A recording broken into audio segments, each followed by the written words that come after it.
यह क्या भाभी, फिर खुले मुंह घूम रही हो? घर में बड़े बूढ़े हैं, कुछ तो लिहाज करो। देवर रंजीत की आवाज सुनकर रूबी सहम सी गई। जी भैया, उसने जल्दी अपने सिर पर पल्लू ले लिया और बोली। भैया, आदत नहीं है ना, इसलिए पल्लू बार बार फिसल जाता है।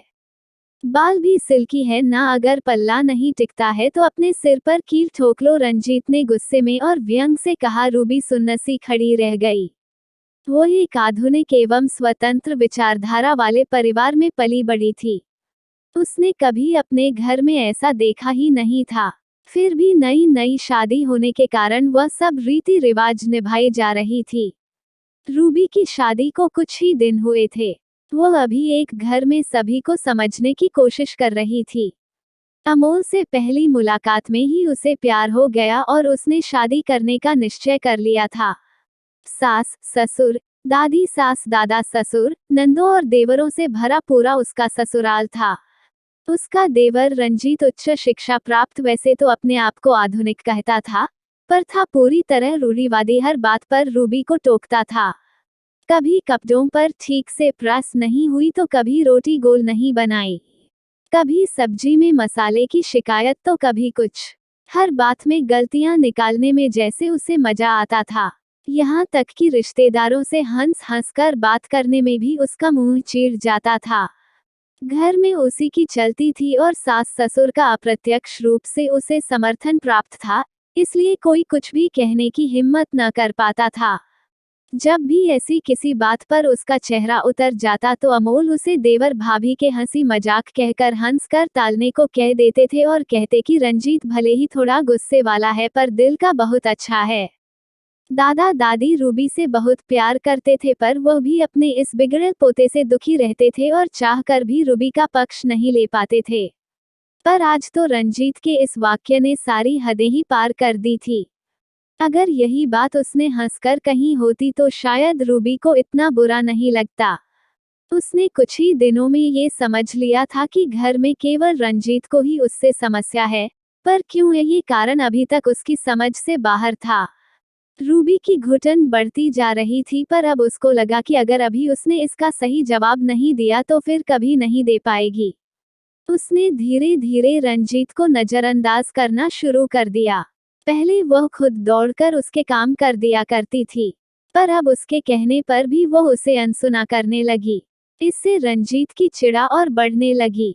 भाभी, जरा मेरे शर्ट में प्रेस कर दो, मुझे अभी बाहर जाना है। और यह क्या, फिर से सिर पर पल्लू नहीं लिया? जरा थोड़ी तो शर्म लिहाज करो, रंजीत ने उसकी ओर शर्ट फेंकते हुए कहा। रूबी खाना बना रही थी। उसने रंजीत की बात अनसुनी करके अपना काम जारी रखा और अपना पल्लू साइड से हटाकर कमर में खो लिया। क्यों भाभी, सुनाई नहीं दे रहा क्या? हाथ धो, पल्लू बांध लो और पहले मेरी शर्ट प्रेस कर दो, रंजीत ने तेज आवाज में कहा। रूबी ने उसकी बात पर ध्यान नहीं दिया और अपने काम में लगी रही। इतने में सासू माँ भी किचन में आ गई और बोली, बहरी हो गई है क्या? कब से कह रहा है, सुनाई नहीं दे रहा। रंजीत गुस्से से चिल्लाया। यह क्या हो रहा है? रंजीत, किस बात पर चिल्ला रहे हो और किस पर? घर में घुसते हुए अमोल ने सुन लिया और रंजीत को डांटा। आप मुझे क्या बोल रहे हो? भाभी को बोलो, मैं कब से एक शर्ट में प्रेस करने को बोल रहा हूँ, पर वह ध्यान ही नहीं दे रही है। कुछ जवाब भी नहीं दिया। रंजीत अभी भी गुस्से में था। क्यों, तुम अपनी शर्ट खुद से प्रेस नहीं कर सकते? वह भी काम कर रही है ना, और रूबी, कम से कम तुम्हें जवाब तो देना चाहिए। अमोल बोले, जब उन्होंने मुझे बहरी कह ही दिया है तो फिर मुझे भी उनकी कोई बात नहीं सुनाई दे रही है। अगर वो मुझसे तमीज से बात नहीं कर सकते तो फिर मैं क्यों सुनूं? बड़ों की इज्जत व्यवहार और संस्कार से ही होती है, पल्लू से नहीं। उनकी ये दादागिरी अब मुझ पर नहीं चलेगी। मैं आपकी पत्नी हूँ, उनकी नौकरानी नहीं, रूबी ने सधे स्वर में जवाब दिया। तो ऐसा कौन सा पहाड़ टूट पड़ा? बच्चा ही तो है, ऐसे ही मजाक में कह दिया। इसमें इतना बुरा मानने की कौन सी बात है? सासू माँ ने रंजीत का पक्ष लेते हुए बीच में कहा। नहीं, अब कोई बच्चा नहीं रहा और देखा जाए तो उम्र में रूबी से बड़ा ही है। मैं भी अभी तक इसके व्यवहार को देवर भाभी के हंसी मजाक के रूप में लेती रही, पर दिन इसका व्यवहार खराब होता ही जा रहा है। रंजीत, चलो माफी मांगो रूबी से, और आइंदा तमीज से बात करना, बड़ी भाभी है तुम्हारी, अमोल ने गुस्से में कहा। रंजीत का सिर झुक गया और उसने रूबी से माफी मांग ली। रूबी को अमोल पर गर्व हुआ कि आज उन्होंने अपनी पत्नी के सम्मान की रक्षा की। उसे लगा आज उसे सच में आजादी मिली है, बेवजह के बंधनों से, पुराने ख्यालातों से।